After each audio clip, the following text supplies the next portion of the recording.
Bajo nuestros pies, millones de hongos tejen conexiones entre los árboles, cooperan entre sí, comparten nutrientes, agua e información. Es una red que vive en comunidad, conecta al viejo ulmo con el joven arrayán, al árbol débil con el saludable, creando un sistema donde la diversidad es esencial para la supervivencia de todo el medio ambiente.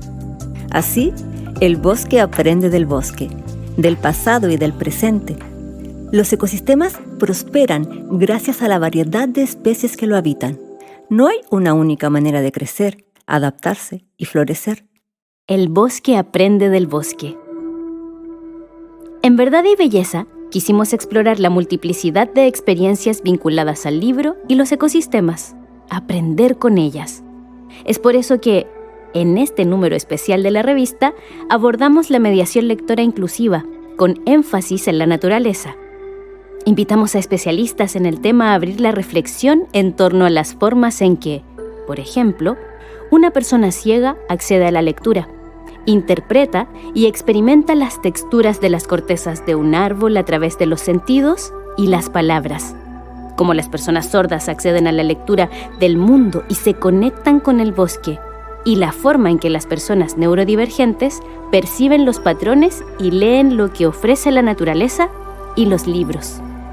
Las distintas formas en que se lee el mundo y lo difícil que es si no propiciamos una lectura pluralista, inclusiva y accesible para todas y todos, sin barreras. En esta edición, exploramos distintas formas de leer y mediar y aportamos a la democratización de la cultura, formándonos para acercar libros a toda la comunidad. Leer el mundo, que el mundo sea un espacio abierto y común, es un derecho de todas las personas. Rosa Luxemburgo, mujer amante de la naturaleza, defensora de la justicia social, decía que luchaba por un mundo donde seamos socialmente iguales, humanamente diferentes y totalmente libres. Eso es lo que buscamos en Verdad y Belleza.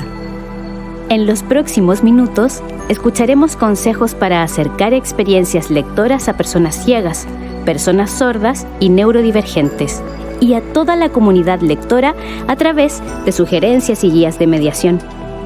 Esperamos que disfruten su lectura y podamos, entre todas y todos, aportar a una sociedad más justa y abierta a las diversas formas de vida. Equipo Verdad y Belleza 2025. Artículo Leernos el mundo, lectura e inclusión, por Denise Abarca. Equipo Verdad y Belleza 2025. Comienza con un epígrafe de Paulo Freire que dice: a quien se le impide aprender, se le niega el mundo. Y lo que es quizá más grave es que el mundo tampoco puede cambiar si todas las personas no están incluidas. Poner buenas historias a disposición de la niñez siempre sumará a lo más valioso que podemos aportar: herramientas simbólicas y emocionales que nos ayuden a ser mejores personas. Cuando presentamos una historia a una niña o niño, no solo ofrecemos un buen momento, también ofrendamos nuestro tiempo y presencia, compartimos palabras nuevas, encendemos preguntas, inspiramos a crear, imaginar, recordar. Pero hay algo aún más profundo. Presentamos la forma de ver el mundo de alguien más, de una escritora o un ilustrador.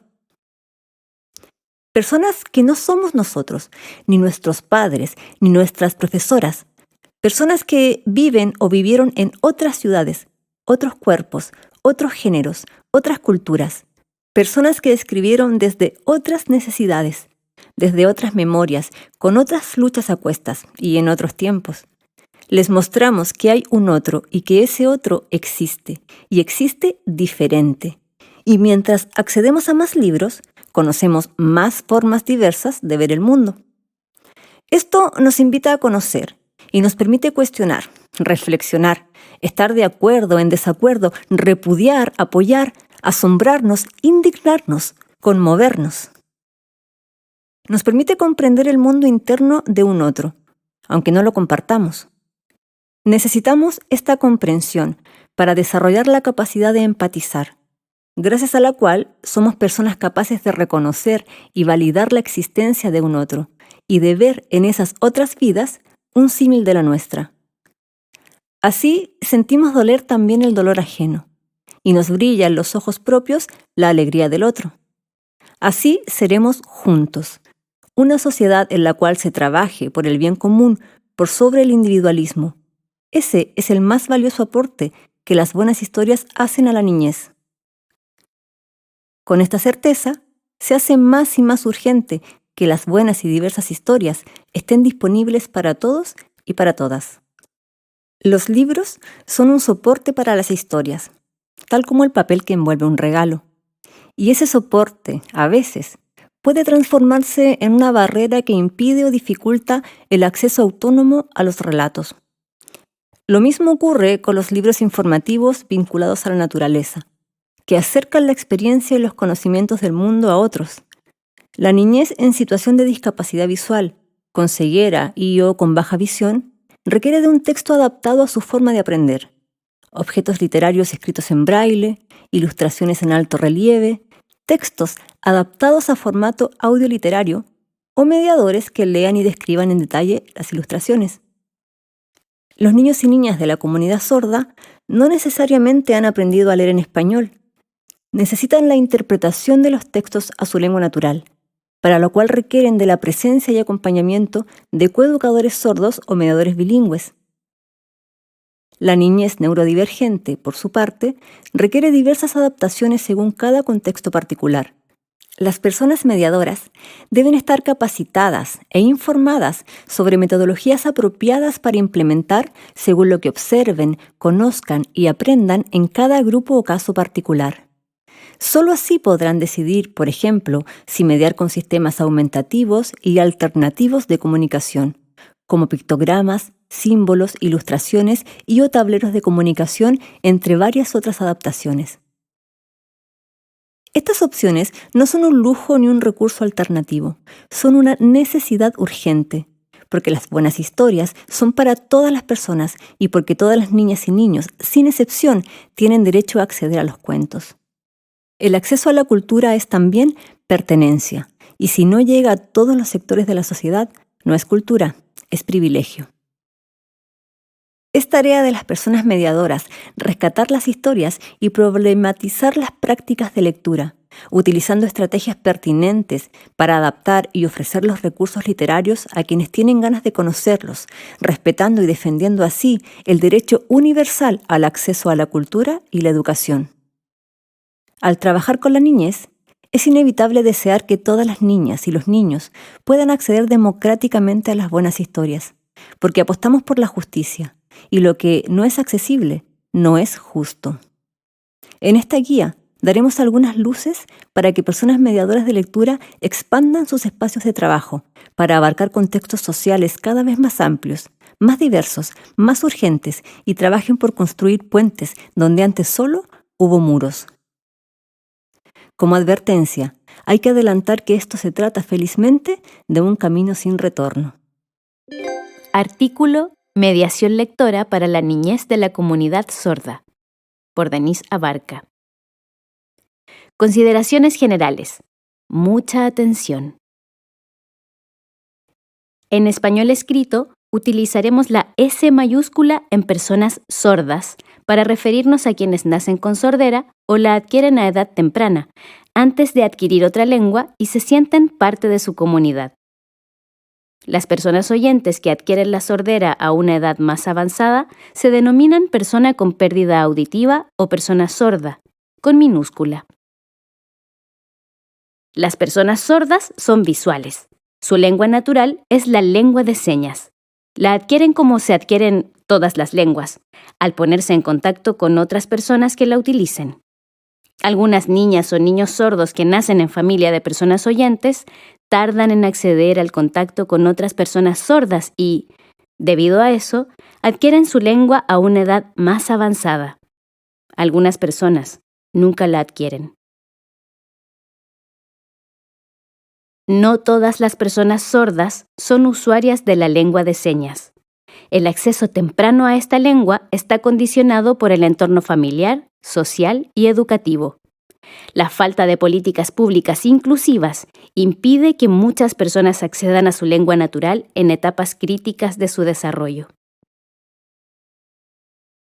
No todas las personas sordas saben leer el español.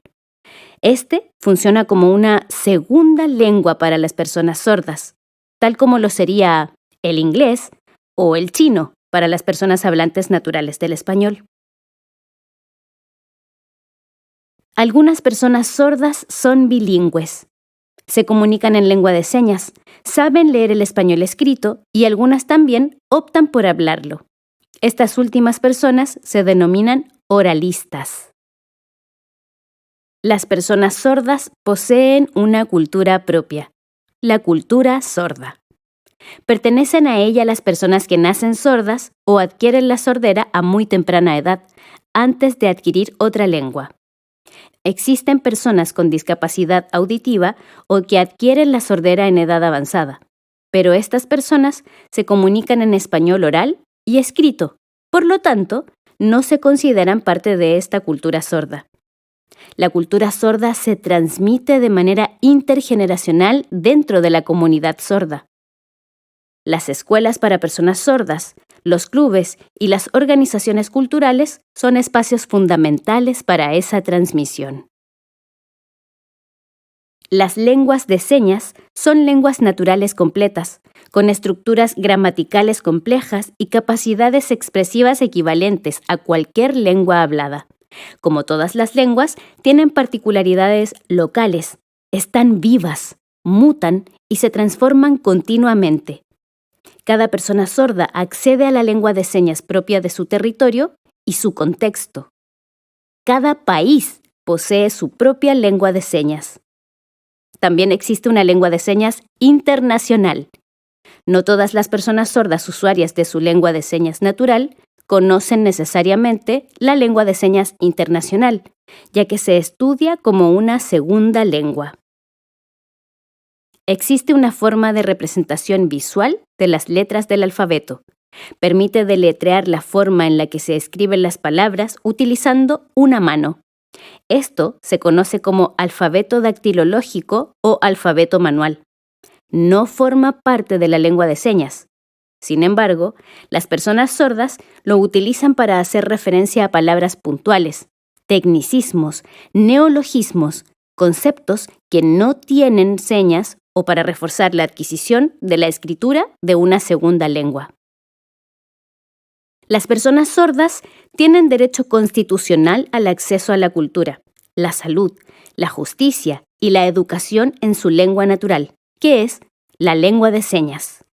En un escenario ideal, la persona mediadora será una profesional bilingüe o una coeducadora sorda que, en el contexto chileno, desarrolle las actividades en lengua de señas chilena. En un escenario apropiado, será una profesional de la mediación lectora acompañada de una persona que interprete el español a lengua de señas chilena. Y entonces, ¿cómo mediamos? En la Convención sobre los Derechos de las Personas con Discapacidad de las Naciones Unidas se señala que, para que estas personas puedan ejercer el derecho a la educación sin discriminación, han de existir sistemas educativos inclusivos. En consecuencia, el derecho a la educación es un derecho a la educación inclusiva. La educación inclusiva es concebida como una perspectiva pedagógica y como un derecho humano. Se trata de una política que comprende que las limitaciones o los fracasos en el aula nunca pueden asociarse a las características de las alumnas y los alumnos, sino que son responsabilidades inherentes a la institución, a la enseñanza y al sistema educativo homogeneizador y normalizador. Bajo esta lógica, podemos comprender que el posible fracaso en experiencias de mediación de la lectura en contextos con desafíos inclusivos se relaciona a la aplicación de estrategias y metodologías y a la selección de textos apropiados, no a un desinterés de mediadores y/o estudiantes. En esta guía daremos algunas luces para acompañar el proceso tanto de metodologías y estrategias como de selección de repertorio.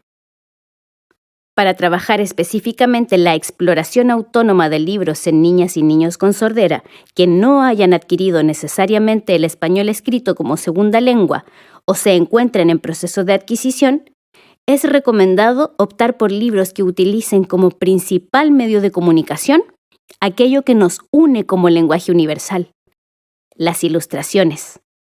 Libros que comunican a través de imágenes pueden ayudar a los niños, niñas y jóvenes a reconciliarse con el objeto libro, al permitirles interpretar historias completas o seguir instrucciones entregadas en un código reconocible. Algunos ejemplos útiles para fomentar la exploración autónoma son, según su contenido, libros silentes y libros de busca y encuentra. Según su formato, libros acordeón, libros con solapas, libros pop-up y libros para jugar. Por ejemplo, la editorial Campbell tiene el libro Zoo, Animales en Pop-up, de David Pelham.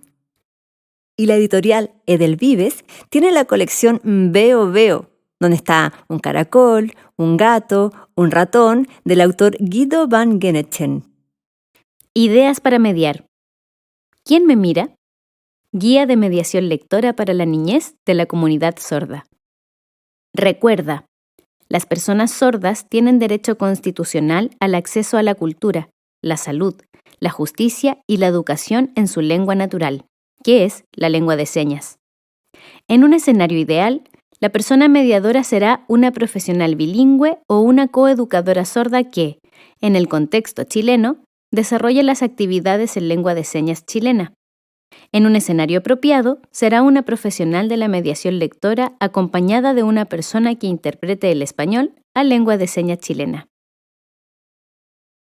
Les proponemos una actividad de mediación lectora para la niñez de la comunidad sorda a partir del libro ¿Quién me mira?, de Stefan Frattini, de la editorial Océano Travesía. Esta se compone de distintos momentos que inician con la activación del grupo y la introducción al tema. Continúan con la lectura dialogada del libro, luego un tiempo de creación y juego inspirado en la lectura y, finalmente, una despedida. Para cada momento, recomendamos la utilización de algunos recursos que detallaremos a continuación. ¿Quién me mira? ¿Quién tiene los ojos en la punta de los cuernos? ¿Qué animal te observa con millones de pequeños ojos? ¿Quién puede ver hacia muchos lados a la vez? Para averiguarlo, levanta las solapas y abre bien los ojos. También puedes encontrar los libros con solapas ¡Ay! ¡Caca! ¡A pie! Y Mi casa es tu casa, del mismo autor y editorial, donde podrás descubrir y aprender sobre animales y sus formas de vida. Momentos de la actividad. Primero, nos activamos. Explicamos a las y los lectores que hablaremos sobre animales. Tomamos una tarjeta con la imagen de un animal y preguntamos la seña. Quienes no conocen la seña pueden crear otras o referirse al tamaño, la forma y el movimiento del animal. La mediadora muestra la seña del animal y luego invita a la conversación a partir de preguntas como ¿dónde vive este animal? ¿En qué lugar hace frío? ¿Hace calor? ¿Qué come? ¿Cómo encuentra su alimento? ¿Cómo nace este animal? ¿De qué está cubierto su cuerpo?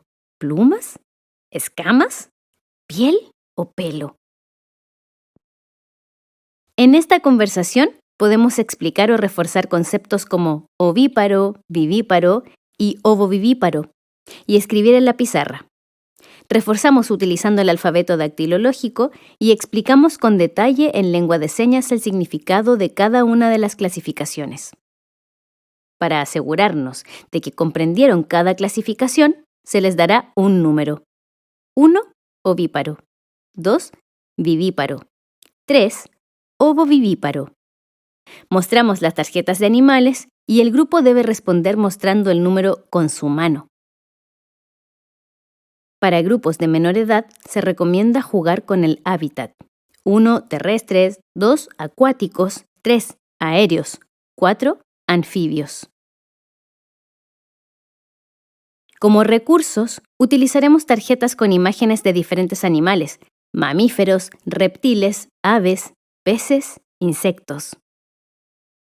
podemos utilizar cualquier recurso disponible para mostrar diversos animales: tarjetas, Memorize, otros libros, proyección de fotos en PPT, etc. Recomendamos el material elaborado por Yuhu, material didáctico, que en sus ilustraciones incluye la lengua de señas y es asesorado por personas sordas. En el momento 2, compartimos la lectura. Nos centramos en una característica particular de los animales: sus ojos. Presentamos la portada del libro. Preguntamos en cada página: ¿quién los mira? Destacamos los rasgos y colores de los ojos y la piel, plumas o pelos. Las y los participantes pueden responder en lengua de señas o con clasificadores. Por cada animal, realizamos preguntas adicionales. ¿Dónde vive este animal? ¿Qué come? ¿Cómo nace? Como recurso, utilizaremos el libro ¿Quién me mira?, de Stefan Frattini. Te sugerimos investigar datos curiosos de cada uno de los animales para enriquecer la mediación del texto. Luego, como paso 3, pensamos, creamos y jugamos. Pedimos al grupo que piense en un animal diferente a los que vieron en el libro, idealmente de la zona que habitan. Podemos introducir el concepto endémico, escribirlo en la pizarra y reforzarlo con dactilológico, para explicar y ejemplificar su significado. Luego jugamos a inventar una seña para la palabra endémico y explicar el porqué. Creamos una versión local de ¿Quién me mira?, con animales endémicos. Cada niña, niño y joven elige un animal. Busca en Internet cómo son sus ojos. Cada quien trabaja de forma individual. Cada persona recibe una hoja de blog grande y la dobla a la mitad a modo de libro. En la primera página dibuja un ojo, siguiendo el ejemplo del libro, y en la segunda página dibuja al animal de cuerpo completo. Como recursos, utilizaremos hojas de blog grandes, lápices de colores y acceso a Internet. Como último paso, nos despedimos.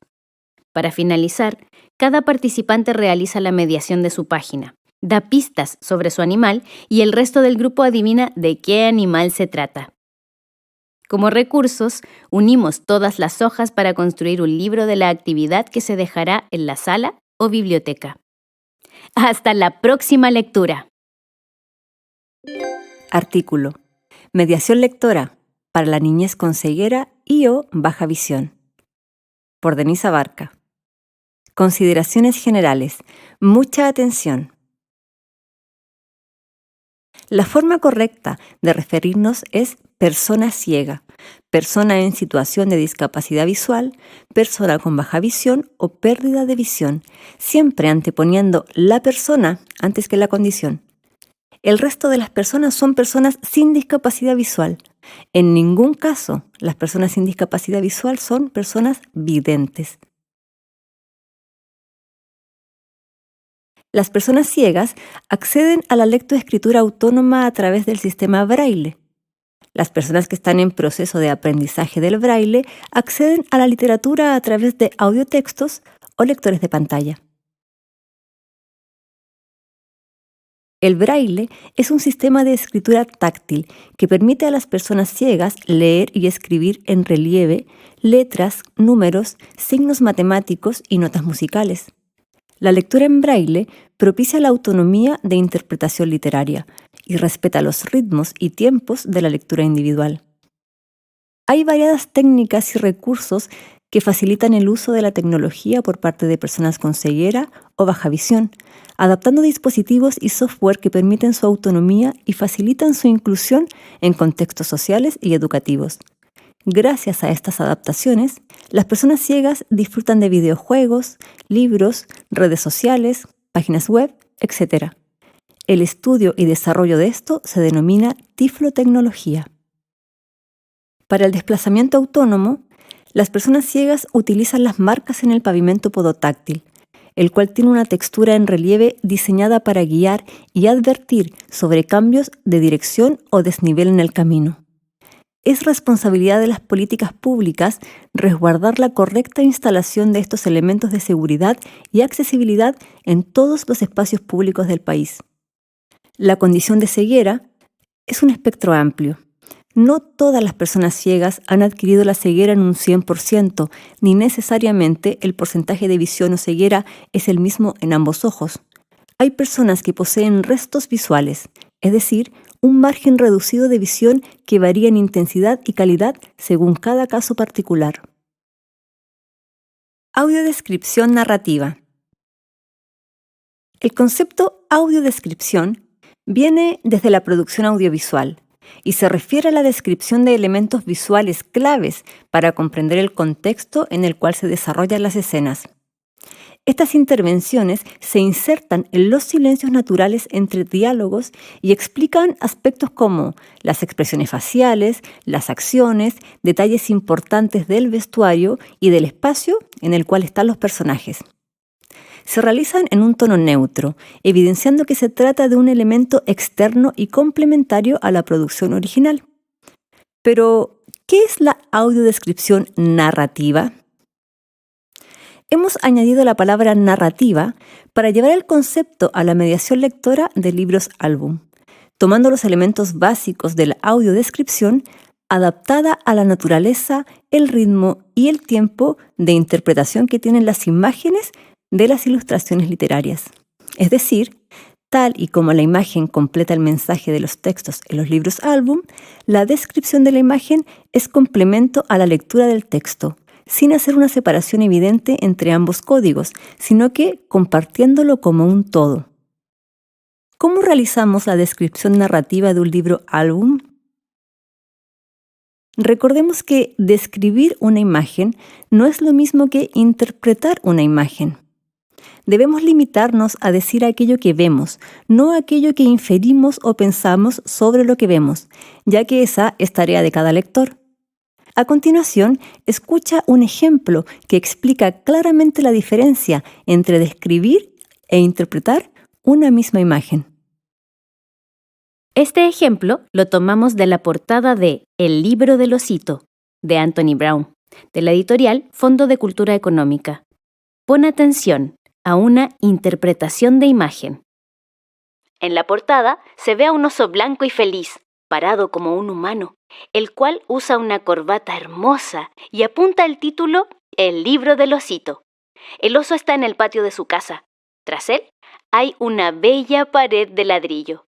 El título del libro emula un grafiti hecho sobre esta pared. Ahora compara esto con la descripción de una imagen. La portada es un dibujo en el que se ve a un oso blanco y sonriente, de pie en sus dos patas traseras, el cual usa una corbata de moño roja y apunta el título El libro del osito. El oso está parado sobre pasto y tras él hay una pared de ladrillo. El título del libro está escrito sobre esta pared. ¿Notaste la diferencia? Para comenzar a realizar una descripción, debemos poner atención a los elementos más importantes de la escena, partiendo siempre por el centro hacia la periferia y desde los elementos más destacados en contenido, tamaño y color, hacia los elementos con menos importancia narrativa. Es importante entregar el contexto general de la escena para que luego las niñas y niños puedan ir complementando con la información de los personajes o elementos que la componen. Nuestra propia experiencia lectora nos guiará en las decisiones respecto al orden y la selección al describir. Pon atención al siguiente ejemplo. Este ejemplo es de una página del libro El misterioso caso del oso, de Oliver Jeffers, de la editorial Fondo de Cultura Económica. Pon atención a la interpretación de esta ilustración. A la izquierda hay un cuadro. Es el retrato de un oso que usa un sombrero y tiene bigote. En su mano tiene un avión de papel y usa una medalla en el cuello. El cuadro dice Campeón 1936. Bajo el cuadro hay una mesa con patas negras y finas, sobre la cual hay una caja transparente. Dentro de la caja hay un avión de papel. Sobre la caja hay un trofeo. Al lado derecho hay otro cuadro. También hay un oso en ese cuadro. Tiene pelo rubio y bigote y usa una medalla. Tiene un avión de papel en la mano y arriba dice Campeón 1972. Abajo hay una mesa que es igual a la anterior.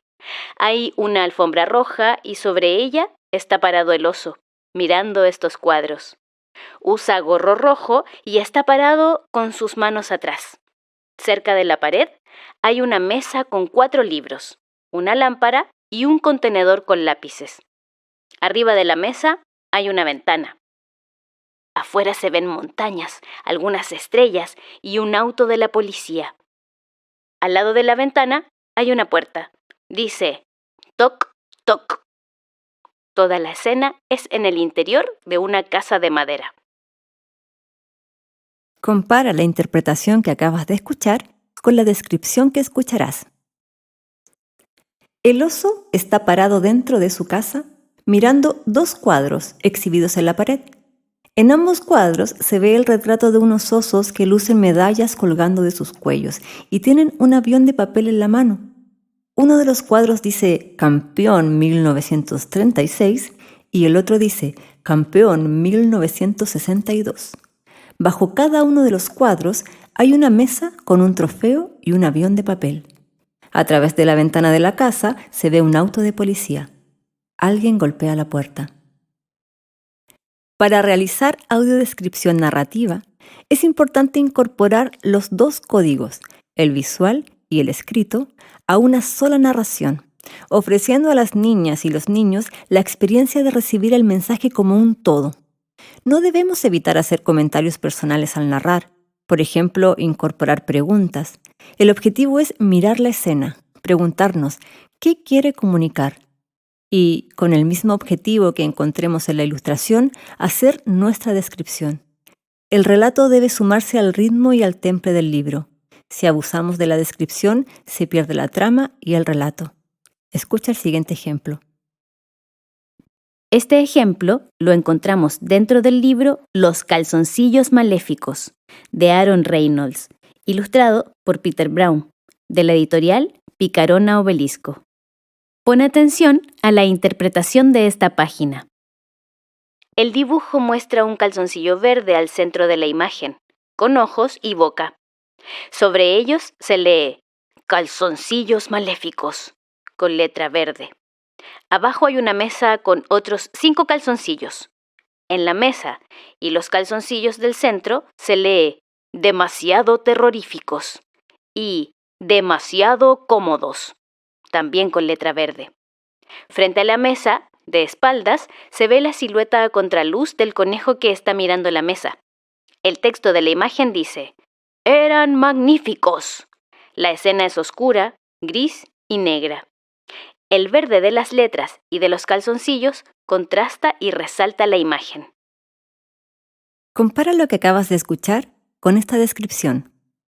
Eran unos calzoncillos verdes y brillantes, con ojos malignos y una sonrisa por la que se asomaban 2 dientes, uno por arriba y otro por abajo. ¿Lo puedes imaginar?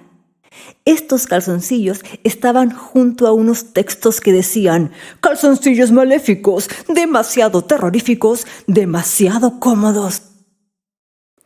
En esta misma línea, no tengamos temor de mezclar los códigos lectura y descripción, porque no es una regla inquebrantable el tener que terminar de leer para comenzar a describir o viceversa. Por otro lado, debemos poner atención en decidir qué mencionar y qué dejar fuera, ya que hay elementos que no aportan a la comprensión de la historia. Esto queda clarísimo en el siguiente ejemplo. Este ejemplo es de una página del libro La vocecita, de Michael Escoffier, editorial Coquinos. Pon atención a la interpretación de esta página.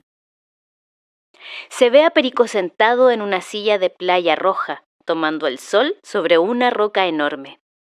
A su lado, también sobre la roca, hay una taza blanca y un periódico.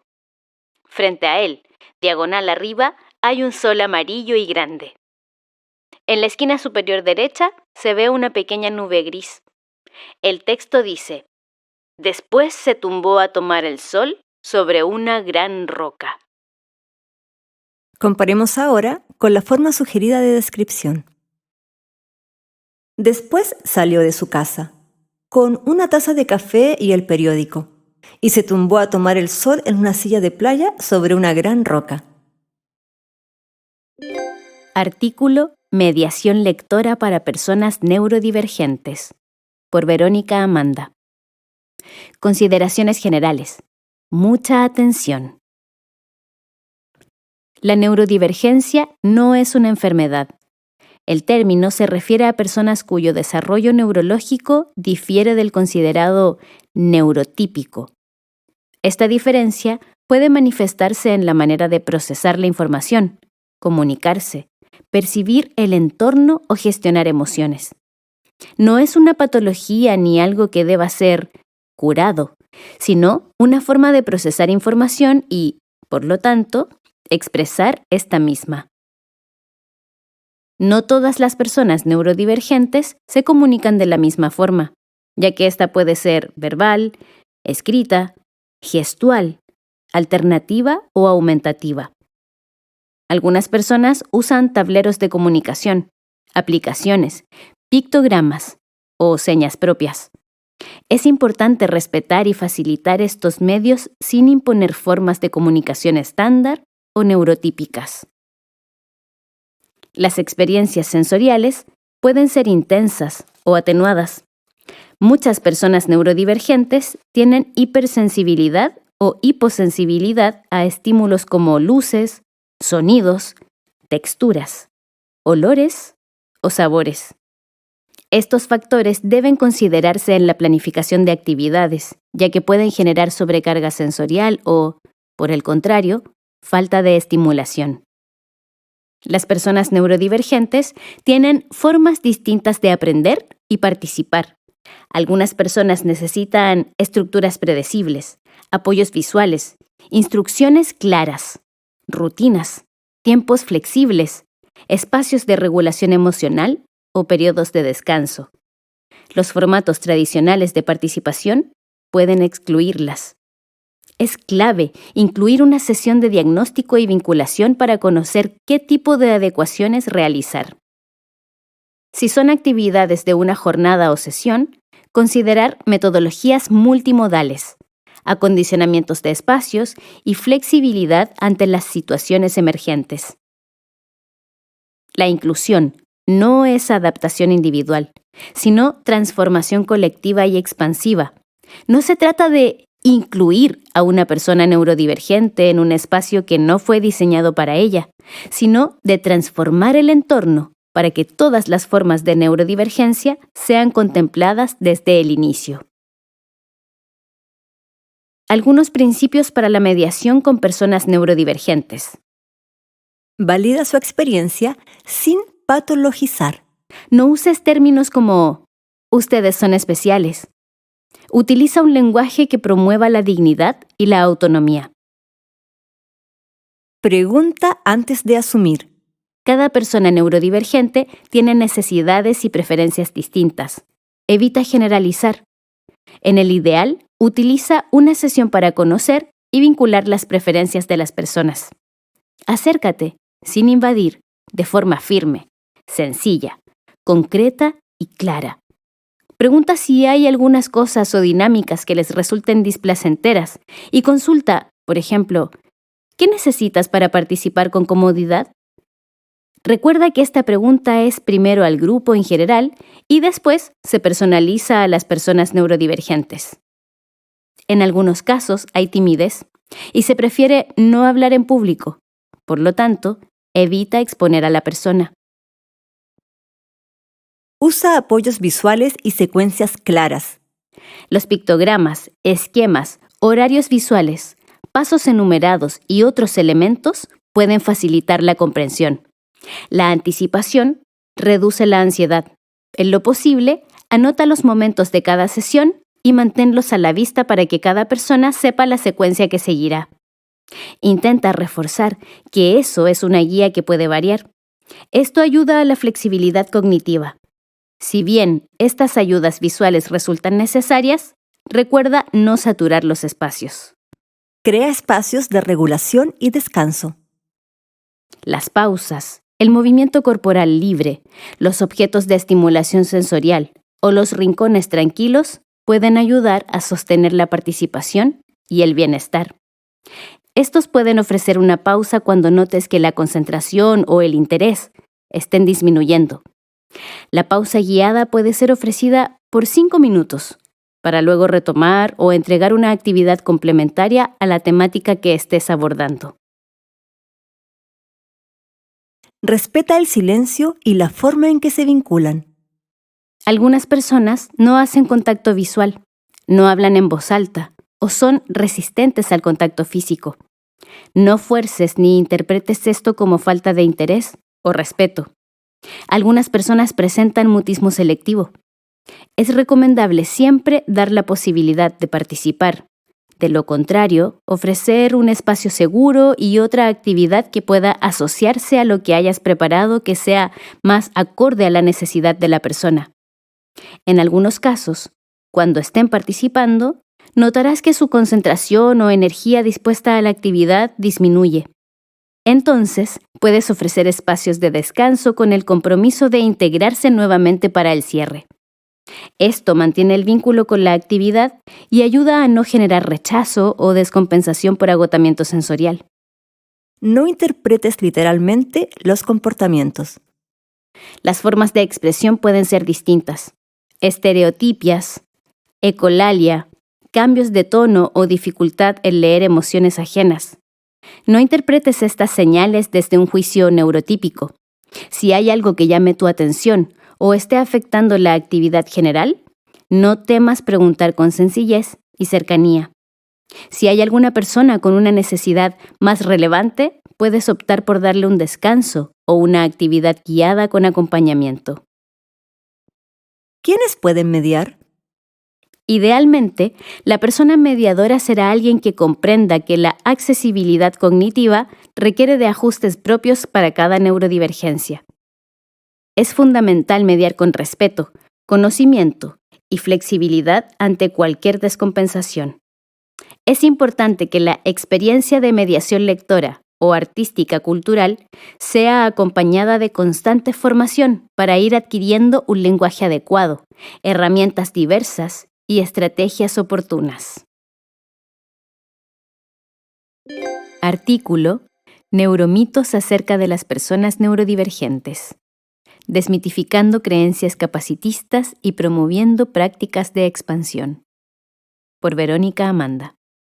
Las personas neurodivergentes tienen una discapacidad intelectual. La neurodivergencia no equivale a discapacidad intelectual. Hay personas autistas con alguna comorbilidad, ya sea TDAH o dislexia con distintos niveles de inteligencia, como cualquier persona. Algunas pueden tener discapacidad intelectual asociada, otras no. No se debe asumir la capacidad cognitiva por una etiqueta diagnóstica. Si una persona no habla, no entiende. Muchas personas no utilizan el lenguaje oral, pero comprenden perfectamente lo que se dice. Usan otras formas de comunicación, gestual, escrita, visual, aumentativa o alternativa. Hablar no es el único indicador de comprensión ni de inteligencia. No hay que angustiarse si no hay una retroalimentación hablada por parte de las y los participantes. Muchas veces, la participación se dará de forma espontánea y gradual. Si una persona es neurodivergente, siempre necesitará apoyo. La necesidad de apoyo no es fija ni universal. Varía según el contexto, las condiciones sociales, las herramientas disponibles y las etapas de la vida. Algunas personas neurodivergentes requieren apoyos puntuales, otras, continuos. En todo caso, eso no disminuye su autonomía ni su valor. En el aula, muchos estudiantes cuentan con personas de apoyo, en tanto otras no necesitan apoyos específicos. Las personas autistas no sienten emociones o empatía. Las personas autistas sienten emociones intensas y pueden tener mucha empatía, aunque a veces la expresan de forma diferente o tengan dificultades en reconocer emociones ajenas desde códigos sociales neurotípicos. no sentir y no expresar son cosas distintas. Los niños con trastorno por déficit de atención o hiperactividad, TDAH, solo necesitan más disciplina. El TDAH es una condición neurobiológica, no un problema de conducta o falta de límites. Castigar o reforzar conductas sin comprender su origen solo genera frustración y exclusión. Para evitar puntos de fuga atencional, se requieren directrices claras y breves y adecuaciones en los estímulos y tiempos de atención. La neurodivergencia se cura con terapias o medicamentos. No es una enfermedad.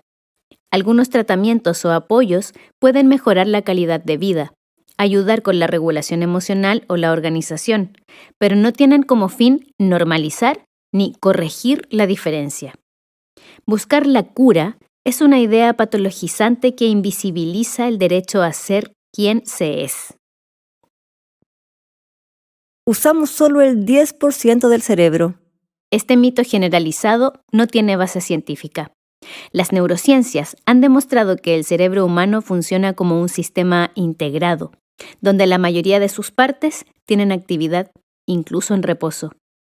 Este mito ha sido mal usado para justificar ideas de potencial desaprovechado. La neurodivergencia es una moda. Lo que ha cambiado no es el número de personas neurodivergentes, sino la visibilización y el reconocimiento de la diversidad neurológica. La idea de que está de moda es una forma de invalidar experiencias reales y negar el acceso a apoyos y derechos. Las personas neurodivergentes deben adaptarse a la escuela o al trabajo. Esta visión es capacitista. La expansión real no exige adaptación individual, sino transformación estructural del entorno. Implica ajustes razonables, cambio de metodologías y diseño universal del aprendizaje y del trabajo. En este caso resulta práctico implementar sistemas aumentativos y alternativos de comunicación como pictogramas, símbolos, ilustraciones y/o tableros de comunicación. El uso de tecnología es una muleta para las personas neurodivergentes. Las herramientas tecnológicas, comunicadores, apps de organización, lectores de pantalla, pictogramas digitales, son formas válidas de accesibilidad. No se trata de muletas, sino de derechos a la comunicación, la comprensión y la participación. Ideas para mediar. Pequeño Verde. Propuesta de mediación lectora inclusiva. Esta propuesta está basada en el enfoque de la neurodiversidad y neurodivergencia como forma de existencia y procesamiento del mundo, no como déficit. La mediación lectora se concibe como un espacio expandido de comunicación, expresión y experiencia sensorial, donde la lectura no se limita al texto, sino que se convierte en un acto multisensorial, libre, accesible y expandido. El objetivo es ofrecer un entorno lector que acompañe las distintas maneras de comprender, comunicar y disfrutar las historias. El fomento lector y escritor hacia la niñez y juventud diversa es por medio de la vinculación positiva y significativa, a través de experiencias lectoras accesibles, multimodales y emocionalmente seguras, que validen su diversidad de atención, comunicación y participación. Antes de comenzar, asegura con tiempo la creación de un espacio lector sensorialmente amable y flexible, que contemple apoyos visuales, rutinas claras y zonas de autorregulación. Dejamos 3 ejes que pueden servir para una futura planificación de actividades. 1. Promueve los múltiples lenguajes y participaciones: verbal, gestual, visual, corporal, pictográfico, tecnológico. 2. A la hora de diseñar las actividades, piensa y siente qué experiencias lectoras pueden estimular la imaginación y comprensión, sin sobrecargar los sentidos. Ideal incorporar 2 o 3 experiencias de este tipo en cada sesión. 3. Genera actividades de reconocimiento de las diversas formas de participación. Recuerda que los principios para tus actividades deben ser flexibles, multimodales, de participación libre y acompañada. Consideraciones importantes. Evita luces fluorescentes y ruidos repentinos. Permite el movimiento libre y el uso de objetos de autorregulación. Algunas personas pueden requerir pelotas grandes, en otros casos es mejor una pelota pequeña para apretar, o telas, etc. Ofrece pausas y rincones tranquilos. Mantén apoyos visuales visibles durante toda la sesión. Anticipa las transiciones. Por ejemplo, di: ahora guardaremos los materiales y escucharemos la lluvia. Valida los modos no verbales de comunicación. A continuación, te compartiremos una idea de mediación basada en el texto Pequeño Verde de Paulina Jara. Este texto tiene ilustraciones de Gabriela Germain y fue publicado por editorial Claraboya en el año 2009.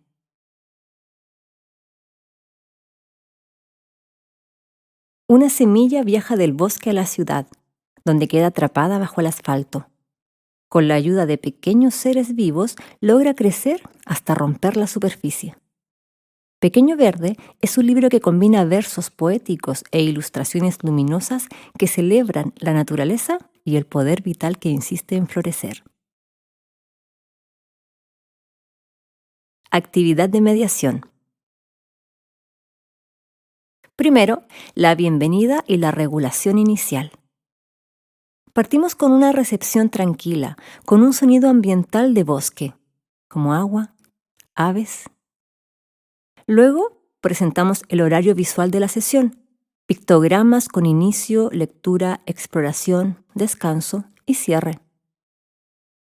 Finalmente, llevamos a cabo una breve rutina de respiración con burbujas, sonidos del bosque o campanitas suaves.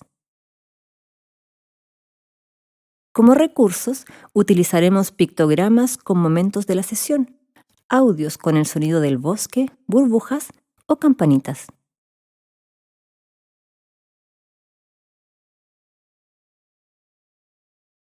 En la segunda parte tenemos la lectura mediada. Realizamos la lectura del libro álbum El Pequeño Verde. También puede ser cualquier otro relato ambientado en el bosque, por ejemplo, un texto creado localmente. Proyectamos imágenes grandes o mostramos tarjetas con los animales y plantas que aparezcan en el libro. Durante la lectura ofreceremos estímulos sensoriales como texturas de hojas, trozos de corteza, aroma de la tierra o una tela verde.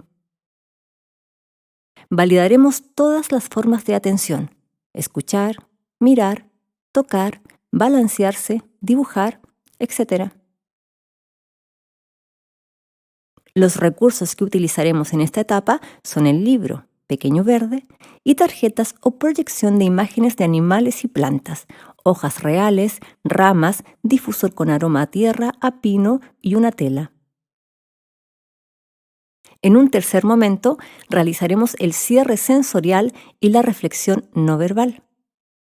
Para esto, invitamos a representar el bosque con materiales diversos: plasticina, hojas secas, lápices de colores. Quien prefiera puede ordenar pictogramas con elementos del bosque, árboles, lluvia, animales, hongos, entre otros. En esta etapa, promovemos la colaboración sin imponer roles. Los recursos a utilizar son papeles, cartulinas, plasticina, lápices, materiales naturales, tijeras seguras, pictograma con elementos del bosque, etc. En la cuarta etapa realizamos la despedida visual.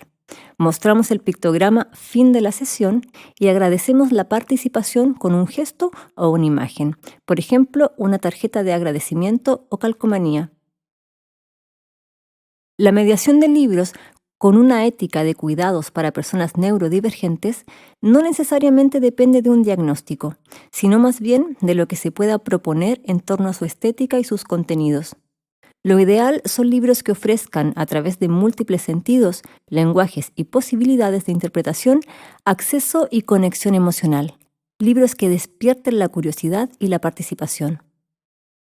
Puedes tomar en cuenta la oferta de libros visuales, con o sin texto, táctiles o sensoriales, que tengan una estructura predecible o que permitan seguir el ritmo y las secuencias. También puedes escoger libros con temáticas relacionadas a sus intereses, ya sean libros informativos, libros álbum o pop-up, para favorecer la instancia de mediación y de vinculación.